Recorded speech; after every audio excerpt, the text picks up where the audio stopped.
Hello, I'm Tux, and welcome to Lore Type, an all-new video series for fans of all things Gundam. Canon!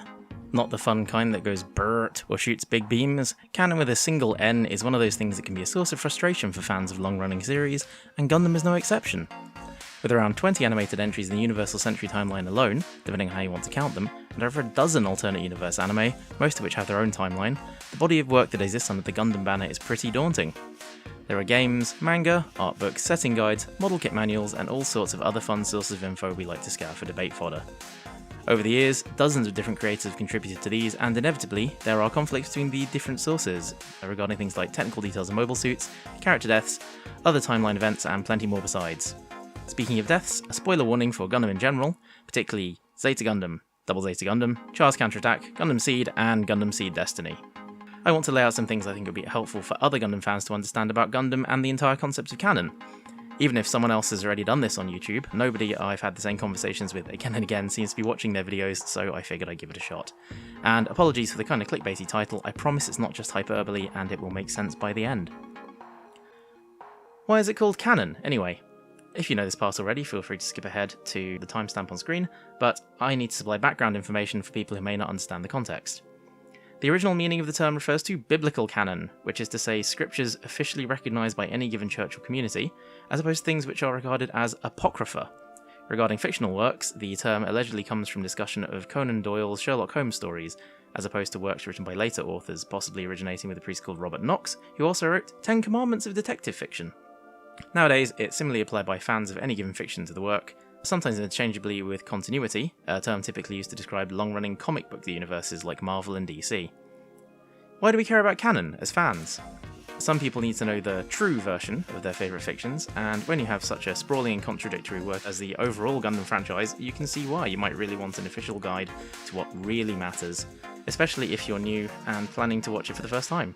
Gundam fans particularly love comparing pilots and mobile suits and debating over who would win between Hiro Yui in a ball and Kira Yamato in an Ogo, something that's made much easier by knowing what a ball and Ogo are technically capable of before you start arguing over who has better plot armour.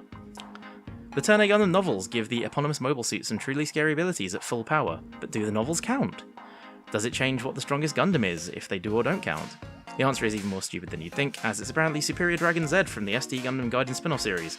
No, seriously, it's a literal god that outgrows its own dimensions, that creates a successor to itself before disappearing to another dimension, thanks Cardass. Establishing what's canon gives us a baseline for discussion or debate. Alternatively, some people might want to feel like something like The Origin or Thunderbolt has prequelitis, and they want a license to ignore elements that seem incongruous, clash with established works, or would break one's suspension of disbelief, and there's a bit more on this later. The TV Tropes page for Canon states, the concept of canonicity is almost entirely an invention of fandom. However, as the inmates have taken over the proverbial asylum in terms of production on these properties, the term has entered official use as well, perhaps best known in discussions of Star Wars, where Lucasfilm employees have used it, and there's even someone on payroll to manage an internal database of all things Star Wars known as the Holocron Continuity Database.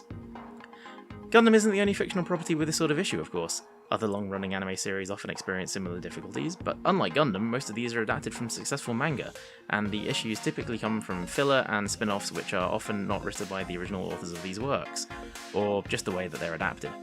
Dragon Ball is a great example of how big and messy this can get, especially when taking into account Dragon Ball Super vs Dragon Ball GT, or the existence of live-action movies that Toei would probably like to forget happened. Outside of Japan, long-running series such as Doctor Who, the aforementioned Star Wars, and Star Trek all come to mind as examples in similar situations to Gundam, especially because the original works were TV or movie series which expanded beyond those mediums into decades worth of novels, comics, games, etc. Conversely, the similarly long-running world of Western comics usually avoids this by the most recent works superseding their predecessors, and particular works being assigned to alternate universes by editorial fiat, both known as retroactive continuity or retcon. The Transformers franchise takes a particularly interesting approach in that every single licensed Transformers work exists in some kind of official continuity, and this multiverse is even documented within the various settings, but that's a topic for other videos by other creators. Transformers superfan Chris McFeely already has a video on this as part of his The Basics series, and the link is below in the description. 5 minutes in, I've not got to the point, so let's start to bring it home. What does this mean for Gundam? In Japan, the concept of canon doesn't exist in the same way it does in Western fandom. The authors and companies that own these works don't talk about things being canon or non-canon, they typically talk about what is koshiki, or official, and that's what Sunrise do regarding Gundam. What's most important is this term doesn't really have the same implication of being in continuity that canon does in Western fandom. From what we established earlier, I can see why people would want to use official and canon interchangeably. This doesn't work very well for Gundam, as we'll see. The biggest and most helpful body of information about this has been shared with the English-speaking world via posts on the Mechatalk forums in 2007 by Toys Dream, aka Mark Simmons. Who is Mark Simmons and why do we care? Since 2001 or so, he's been officially involved in Gundam media in various capacities, not only involved in script translations and consultation, but he also formerly maintained the official English-language Gundam website, he authored Gundam the Official Guide, and he shares lots of interesting information on his own website and websites like MAHQ and the Mechatalk forums. He was known for sharing a lot of information from obscure Japanese Gundam materials, for example. He's also a secret playable character in the game Encounters in Space on PS2. In other words, if Mark Simmons tells you something about Gundam, you can probably take it at face value as it's likely to both be true and well researched. In this instance. Back in 2001, the Japanese magazine Dengeki Hobby ran a multi-part feature called the Mobile Suit Expert Committee, in which they gathered a bunch of Gundam experts from Sunrise, Bandai's hobby and video game departments, and outside editorial studios, and had them discuss the official status of the assorted original mobile suits that had been featured in video games over the years. The Japanese fan site G-Robotism has transcripts of the entire feature series, starting with the first installment. It may come as a surprise to Western fans, but the contents of Gundam video games are generally not considered official. Only the Sunrise Animation Studio gets to say what's part of official Gundam continuity, and the products of Bandai's hobby and video game divisions don't qualify unless Sunrise says so. That's why the new Harmony of Gundam project is such a big deal. These new mobile suits were created under Sunrise supervision and bear its stamp of official approval, unlike all earlier game originals. In the first installment, Sunrise's Shigeru Horiguchi lays down a simple guideline. If it's filmed, it's official. It seems that Sunrise classifies the existing Gundam material into 3 categories: white, official, black, false, and grey, everything in between. Even material produced under Sunrise supervision isn't considered official until it's appeared in filmed form. What's more, the panelists concluded that animated cutscenes, like those in the Girin's Greed games, don't count. Horiguchi suggests that we think of these as something akin to fictional movies produced after the fact. The writer of Gundam Ace's Data Gundam feature, who I believe is named Akiyuki Okazaki, says the same thing of the UC history clips included with the 08th MS Team video series, likening them to Battlefield rumours. Interestingly, the Sunrise representatives suggest that there's an element of democracy involved in the question of what's official. The MSV series, which have appeared since in the animation, seem to have crossed over into the official realm, and Sunrise's Shigeru Morita describes them as the whitest of the vast grey area. If I'm interpreting Horiguchi's follow-up comments correctly, he seems to be suggesting that future animated cameos, and thus official status, might be decided by what's popular and accepted among the fans.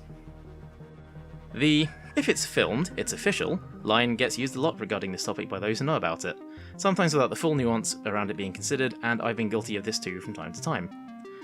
There's yet further, more recent info given in the book Mobile Suit Illustrated 2015 though. From another post of Mark's on Mechatalk, note how he clarifies. The rule turns out to be very simple. Only filmed works are official. That doesn't necessarily mean that the rest of the Gundam media universe has to be rejected outright, but as editor Yuka Minakawa says in the afterword to Gundam officials, it does mean that the filmed works have priority, and everything else is somewhat second class. I guess this is the same approach Lucasfilm takes to the Star Wars movies versus the licensed spin-offs. Anyway, I was just looking at the latest edition of Mobile Suit Encyclopedia, and noticed there's a note on the first page which addresses this specifically in terms of mobile suits. This book is not meant to cover every work which bears the Gundam name. The standards for inclusion are as follows. Basically, it includes setting art from the official filmed works produced by Sunrise, and the semi-official works derived from them. As for mobile suits that appear in comics and novels, semi-official setting art created under Sunrise supervision is included.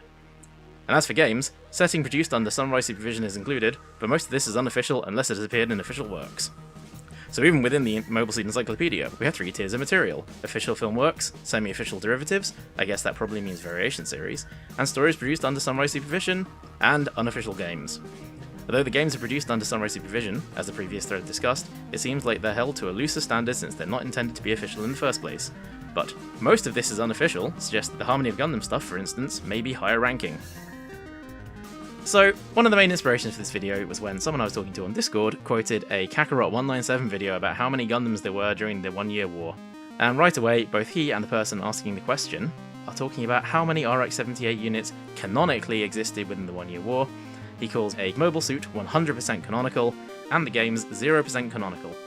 And while that's one way of interpreting the same information, I don't think it's quite accurate. I dug up the transcripts from these discussions, and looking them over, as Mark Simmons says, They like the Blue Destiny for how it's integrated into the existing animated world, and praise it for being an excellent example of stuff that's not directly produced by Sunrise, rather than saying it is official. This is not to call out Kakarot197 personally. I don't think he's particularly bad for this in any way. He's actually one of the only Gundam YouTubers I watch, as I enjoy his listicles, and it's interesting to see that in some of his most recent videos, like Mobile Suits with Wasted Potential and New Type Animals, he makes a point to talk about what's official versus what's canon, or at least acknowledges that these are different ways of talking about things. I really hope that with his huge reach within the fandom, this helps influence how people talk about this stuff. But like I said, the older video of his is part of what inspired me with the creation of this video of mine, and it feels a great example of the way Gundam canon gets discussed in the Western fandom. So, the reason that I said official versus canon is the better word to use when talking about Gundam. As per the earlier, all animated works are official, even the ones that contradict each other. Unlike Western comics, we don't have the same level of retcon going on from the creators. Things like the compilation movies made from the original Mobile Suit Gundam, or Gundam Seed and Seed Destiny, it seems that there were efforts made to retcon the previous versions of those stories, particularly the way that the Gundam Seed compilation movies infamously removed the helmet of one character floating in space after the destruction of his mobile suit. But this is important because he miraculously survives to appear in the sequel, Seed Destiny. Because of this, generally speaking, you could take the view that newer works supersede older ones, but there is one example that causes a real wrinkle with that idea: Zeta Gundam, A New Translation. This 3-movie compilation series was a big deal at the time, including a lot of lovely new footage that didn't quite gel well with the original 80s animation. Most importantly to this video, the ending was changed quite a bit from the TV series. Spoilers! At the end of the TV series, Camille Badan was left in a childlike and mentally regressed state following his final battle with Pattimus Scirocco, apparently damaged by Pattimus' immense new type powers even as Camille killed him using the Zeta Gundam. On top of this, Haman Khan has won her battle with Char, and with the Aoug and Titan's fleets depleted by the conflict, Axis Zeon are a major power in the Earth sphere, ready to pounce on the battered survivors of the Federation. Conversely, the New Translation version of events features Camille well enough to embrace far outside a damaged Zeta Gundam, and the epilogue scenes show Haman telling a young Minerva Zabi that the Axis Zeon fleet is going to withdraw, while Minerva is then told how she's now going to study on Earth. It's a much more upbeat ending, but also one that is very hard to reconcile with Double Zeta Gundam, and to a lesser extent, the later Char's Counterattack and Unicorn, without some further adjustments happening elsewhere. It's not the only time new animated material has clashed with previous works. Besides the other compilation movies mentioned, we have Endless Waltz showing the Katoki-style Gundams in place of the TV versions in the intro flashback representing the final battles of the TV series. And it even shows the Heavy Arms Custom and Nataku in scenes set before the events of the TV series. Even 08th MS Team gets called out as having timeline issues with the established one-year war history by the Mobile Suit Expert Committee mentioned above.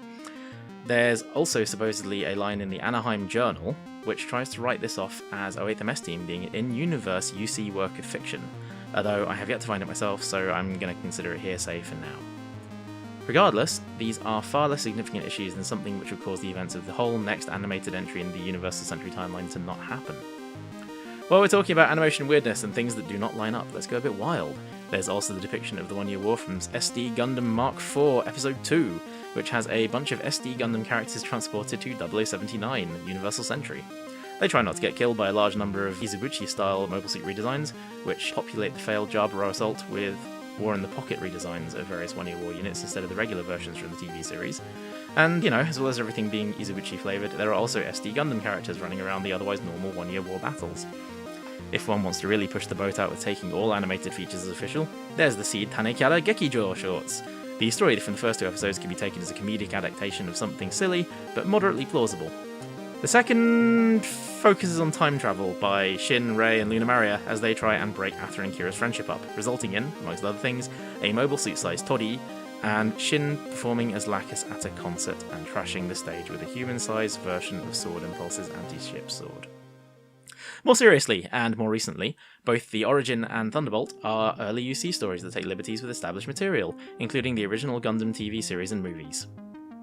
Both portray very distinctively redesigned versions of mobile suits that appear in the one-year war, a bit like Endless Waltz does for Wing, to the point where they had their own distinct model kit line separate from the HG, UC, high-grade Universal Century line that the Unicorn and Narrative models came out in. Thunderbolt also features much more advanced technology than we otherwise see in the early Universal Century, stuff that would be considered advanced even by UC 0096 or UC 0123. The author and producers have described it as a parallel work to the standard Universal Century, borrowing only the stage setting of the thing called Gundam.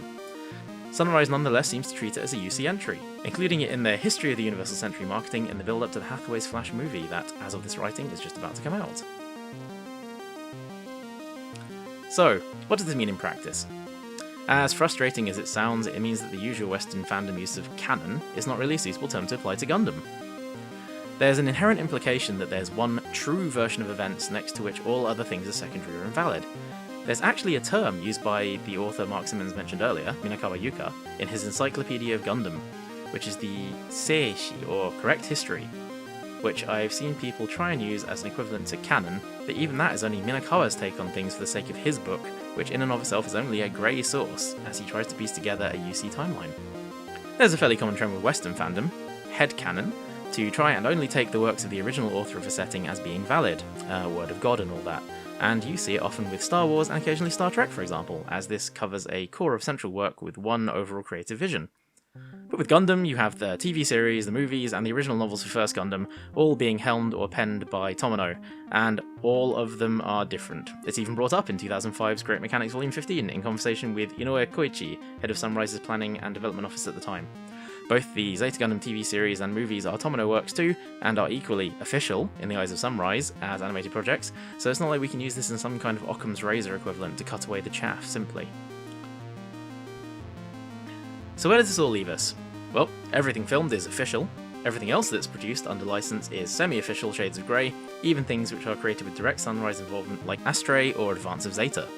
Black content is the real question, and the only explicitly black material I've found named have been things like specific mobile suits, the Char Gundam and the Gyan Canon from Girin's Greed, or the EZ-8 Space Type and the Drill Gundam. Not really surprising when the feature that the information comes from was written about mobile suits specifically, but it's frustrating for people who really want to know what does and doesn't count.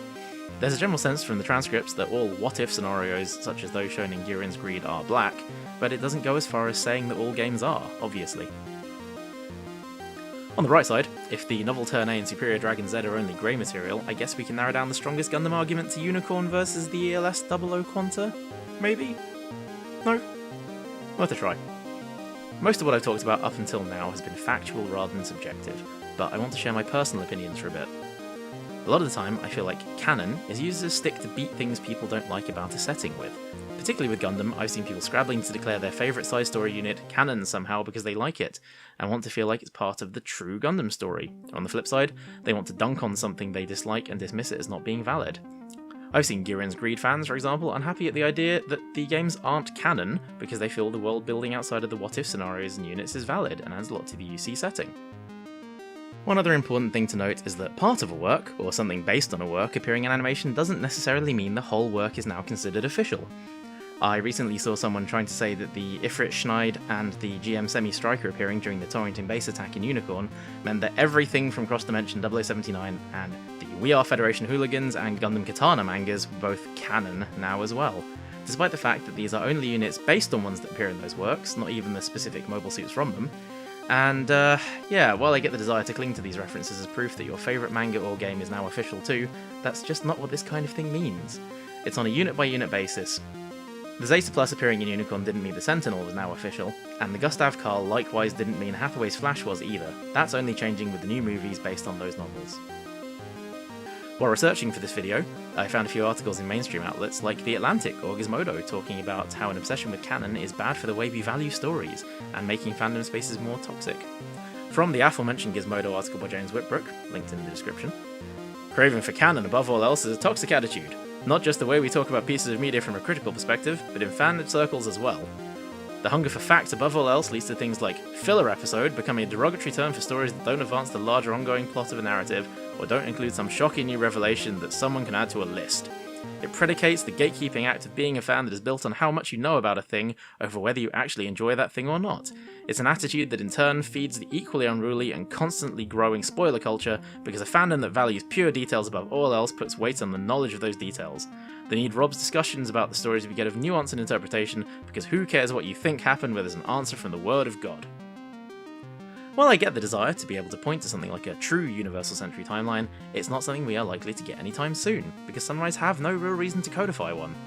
As much as I hate to use another TV tropesism so quickly, you have to treat Gundam with a broad strokes approach. because there's no way to reconcile the differences between some of the animated Gundam works. Also, well, looking at it, the TV Tropes Gundam page entry for Canon gets it exactly right.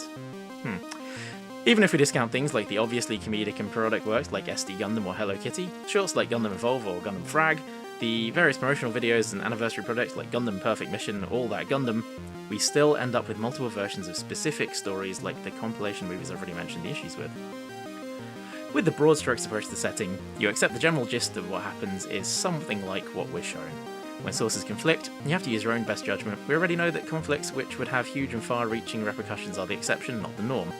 If we paint Gundam 00 with broad strokes, the TV series and compilations agree on all the big events, it doesn't really matter if Seraphy gets blown up with the GNHWB equipment or not in the final battle with the Innovators. Likewise with Seed or Destiny, if Mu used the Perfect Strike or Kagli used the Authority Pack for the Strike Rouge, these things don't really alter the outcomes of the battles they fight. Maybe the biggest sticking point is the presence of Mu's bloodied helmet floating in space after the Strike's destruction at the very end of Seed, but if 2 out of 3 versions of Seed remove the floating helmet, and every version of Destiny features him as a major character, if you insist the floating helmet happened, maybe he just survived in space without a helmet. Might explain all the scars and the memory loss. I've already mentioned how the Zeta compilation movies don't lead into Double Zeta, or arguably even the rest of the Universal Century timeline as we see it. But Gundam Narrative, the sequel to Gundam Unicorn, uses footage from both Zeta movies, and also Double Zeta in flashbacks. I'm not saying Sunrise is sending us an unsubtle message to give up and stop trying to reconcile all this stuff, but that's what I'm about to recommend we do anyway, just for all our sakes. I don't think it's an answer people are going to like, but learning to accept stuff is a valuable life skill, right? If you've ever heard the theme song from Mystery Science Theater, there's a great line in it for just this kind of situation. Just repeat to yourself, it's just a show, you should really just relax. Or, as one astute Redditor puts it, I used to obsess over Gundam canon, but then I realised that if the actual people paid to write the show for a living don't stress over it too much, then I shouldn't either. I never thought I'd end up actually making a YouTube video, but apparently that's what being trapped inside by a global pandemic will do to a person. If you sat through all the way to this point, thank you so much. The usual YouTube stuff, if you enjoyed this, please like, share and subscribe, but more importantly, please comment. I would love to hear your responses, thoughts and suggestions in the comments. Please let me know if you'd like to hear more of this sort of thing from me. I may write a lot, but I'm new to making long-form videos, so I'm sure there's a lot I could have improved from a technical standpoint. Was this too long for you, too short, just right? I would love to do more Gundam videos. Some of the most fun I've had is chairing panel discussions at anime conventions, and there are loads of places I could have gone with this video, but cut out to keep it less than an hour long. The relationship Japanese fandom has with characters, how it relates to doujinshi, comparisons with mythical and oral storytelling, why the idea of the author as story owner is deeply ironic, and the Western idea of canon in fiction is a capitalist construct. And most importantly, why Zebra Kano and a Mobius would beat both Hiro Yui in a ball, and Kira Yamato in an Ogo. You get the idea. I'm Tux, this has been Lore Type, thank you so much for watching. See you again soon.